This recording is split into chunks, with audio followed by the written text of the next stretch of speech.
अस्सलाम वालेकुम। दुआओं के कबूल होने की सबसे बड़ी निशानी तुम्हारा तवक्कल है। जब तुम पूरे यकीन से दुआएं मांगते हो, पता है अल्लाह की दावत ही फ़क्त दुआ मांगो, आओ और ले जाओ जो चाहो। हमारी दुआओं की कबूलियत का सारा इंसार हमारे यकीन पर है। कामिल यकीन, अल्लाह की कुदरत और गैब, हर यकीन। यहाँ यकीन कामिल हुआ, वहाँ दुआ कबूल हो गई। दुआ को कबूल होने में सेकंड भी नहीं लगते। दुआ क्यों इतनी पावरफुल है कि अभी मांगी फ़ौरन कबूल हो गई, क्योंकि इसका ताल्लुक़ सीधा तवक्कल से है। तवक्कल वो फ्यूल है जो हमें अल्लाह की दावत तक पहुंचाता है, दुआ कबूल करवा देता है। यकीन पैदा करना बहुत मुश्किल है। यकीन उस पर करना जो नज़र नहीं आता, जिसे डायरेक्ट सुन नहीं सकते, उस पर तवक्कल बहुत मुश्किल से आता है। लेकिन जब आ जाता है ना, तब दुआ के कून होने के मराहिल सेकंडों से पहले तय हो जाते हैं। तो तुम्हें क्या करना होगा?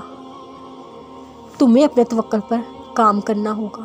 और पता है जब तवक्कल करते हैं तब क्या करना होता है? तब जल्दबाजी नहीं करनी होती, तब मुकम्मल यकीन के साथ कबूलियत का इंतज़ार करना होता है। रसूलुल्लाह सल्लल्लाहु अलैहि वसल्लम ने फरमाया, बंदे की दुआ कबूल होती है जब तक कि वो जल्दबाजी ना करे। कहने लगे, मैंने दुआ की थी, मेरी दुआ कबूल नहीं हुई। बस तुम्हें तवक्कल की हदूद को छूना होगा, चाहे जो भी हो जाए।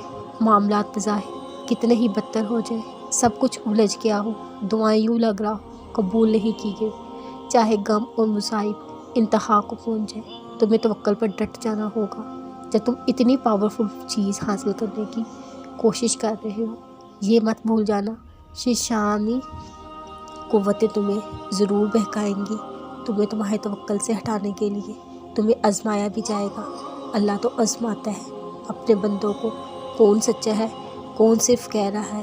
तवक्कल है, तुम्हें अपने तवक्कल को नहीं खोने देना। बस हाँ हो सकती है थोड़ी सी देरी, लेकिन वो देरी तुम्हारे लिए बहुत ज़रूरी है। यकीन जानो, ये देरी तुम्हारे तवक्कल को मज़ीद पावरफुल बना देती है। यकीन जानो, बस डटे रहो अपने तवक्कल पर, उसको मजबूती से थामे रखो, चाहे आंधियाँ तुम्हें कुचल दे, अपने तवक्कल को खोने ना देना। अल्लाह ताला दुआएं रद्द नहीं करते, बल्कि बेहतरीन वक्त पे बेहतरीन तरीके से कबूल करते हैं। तुम बस यकीन रखना, अल्लाह का हुक्म बाजी पलट सकता है। वो जब राज़ी होता है हर चीज़ को वसीला बना देता है। अल्लाह देने वाला है, बस उसके सिवा सब खाक बराबर है।